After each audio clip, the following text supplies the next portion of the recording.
My fiance canceled our wedding and ran away with his first love, but he realized that he's not in love with her anymore and begs me to let him come back home. My fiance and I had been together for 3 years. He was my first boyfriend. We laughed, cried, worried, and were happy together. He was my best friend, confidence, support, and comfort. I looked at him and could see our future together. I never thought something like this could happen to me. The man I loved could have never done anything like that to me. It all started about 2 months ago. His ex, high school sweetheart together for 7 years, moved back to our country and wanted to catch up with Mark. He told me they broke up because they could not sustain an LDR when she left to pursue postgraduate studies. They hadn't been in contact for about 5 years. She sent him an email, and he showed it to me, and it was completely platonic. She was just curious about what he had become. He asked me if he could meet her, and I said yes. I trusted him. So he went, but when he returned, he was a bit withdrawn. He is usually chatty but was dismissive when I asked how it went. I let it go. However, in the following weeks, he was often on his phone. He picked random fights with me and didn't look me in the eyes when we had intimacy, didn't whisper loving words either. I'm touchy/clingy, and in our 3 years together, he had never once recoiled or refused my embrace, but he started doing it.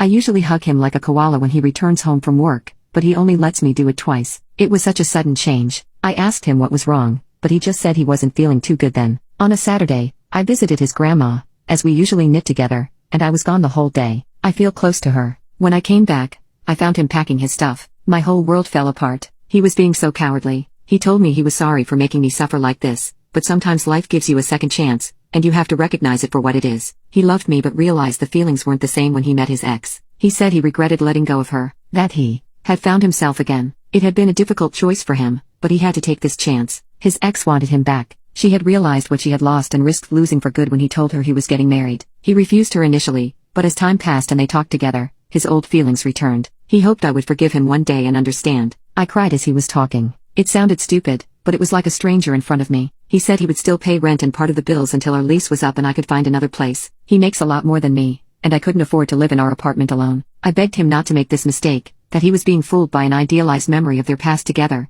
that he was having cold feet. But he was like a wall. He didn't even look at me. At about 10 p.m., a truck was outside with one of his friends waiting for him. He came to help him move. I wasn't close to that particular friend, but he seemed sorry for me. Mark hugged me goodbye and left. I hadn't cried that hard in years. I slept in our spare room, not to feel the emptiness of our room with his things gone. I sank to the deepest pathetic and tried to call him, but it went to voicemail. I had no idea where he went, but I assumed he was now living with his ex after 3 weeks of talking again. How ridiculous. I'm really lucky to have supportive friends and family. My best friend even moved in for 5 days. My parents wanted me back home, but I wasn't ready to leave. Mark is a bit messy, and I'm manic, so having everything perfectly neat felt weird. I missed his messiness. It was as if he was the one making our house a home. He used to joke about me wanting the house to look like it was on sale or in a catalog. Not waking up to make breakfast and not seeing him read lying on the sofa while I studied felt weird. Not buying his favorite snack or powdered proteins when doing groceries felt weird. I felt lost at first. It was like grieving. Usually, when people break up, their relationship goes south,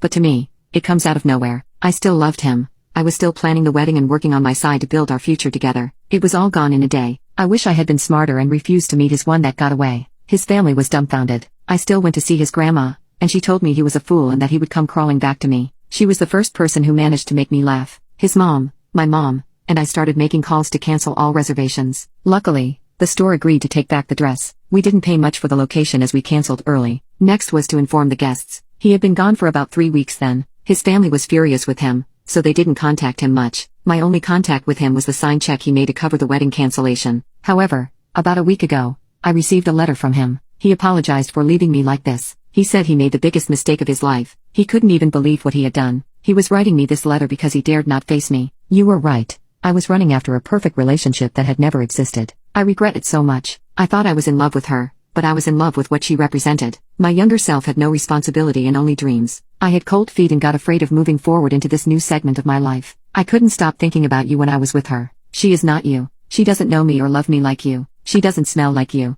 I missed hearing you sing randomly throughout the day, having someone nagging me to pick up stuff, and planning Halloween parties for the kids with you. When I wrote this letter, we would probably have been decorating and shopping had I not been a fool. Everyone told me, but I was being a blind fool. I would do anything to go back in the past, and slap some sense into myself. I would do anything for you to forgive me. We have already started canceling everything, but I'm ready to pay for everything myself. You can date someone else even to score if you want as long as you return to me. He kept on with apologies and begging me to forgive him. I told my family, left friends out for the moment, and his mom and grandma. Grandma had a very satisfying told you so moment. However, she is rooting me to forgive him. His mom was supposed to send a formal letter to guests to tell them the wedding was off, but now she is waiting for my answer. I don't know what to do. I love him with all my heart, but I don't know if I can get over what he did to me. He made me feel worthless. He threw me away as if I was no one to him after 3 years. He gave up on us for some ghost from his past when we were happiest. How will we sustain our marriage if he can leave me when we are doing well? Will he leave the moment things get hard? He hurt me so badly and expect me to forgive him? He wants us to meet on Sunday, but I'm not sure. Update: Mark wanted to meet on Sunday, but I unblocked him from my phone and told him I didn't want to meet and to please not contact me anymore. He answered, "Please, baby, I need to talk to you. Can we meet another day? I know I effed up really bad and hurt you deeply, but I'll do anything to make it up to you. Anything you ask, I'll do it." Needless to say, it just angered me more. How dare he use terms of endearment with me? I just blocked him again after that. I met his mom on Saturday and told her to proceed with the cancellation notification. We had an emotional moment, and she told me even though she would have wanted us to stay one big family, she would have done the same in my place. She had hoped I would find the strength to forgive him, but she understood, and so the wedding is indeed still being cancelled. I rearranged all the furniture in the house and bought new bedding sets to make a new start, and I moved to the spare room for good. It looks different, and I like it. He told our friends because some brought it up to me, asking if we are getting back together, but said they didn't want to side. On Sunday evening, I had a visitor. I never had people coming this late. It was usually around 9 p.m. When I went to look through the peephole, I saw Mark with his ex. I seriously had a moment of panic. He must still have the key for the main entry since he managed to get to my door without using the intercom. I don't know if it was a cowardly thing to do, but I just chose not to open it. I knew they knew I was there, and I heard him ask me to please let him in, that he just wanted to talk through the door. Honestly, even though I feel better, I don't think I'm emotionally stable enough to deal with him, especially him with his ex. They stayed about 15 minutes, and then they left. I thought he would get the message, but they came again yesterday around the same time, and I didn't open it again. They waited even longer. I know I'm not being an adult, so now I don't know what to do. I feel nervous in my own house because I dread the moment they return. He knows my schedule and comes when I return from my Zumba class. However, yesterday was a holiday, so we didn't have class. I'm afraid he will return, and I don't think I can face him.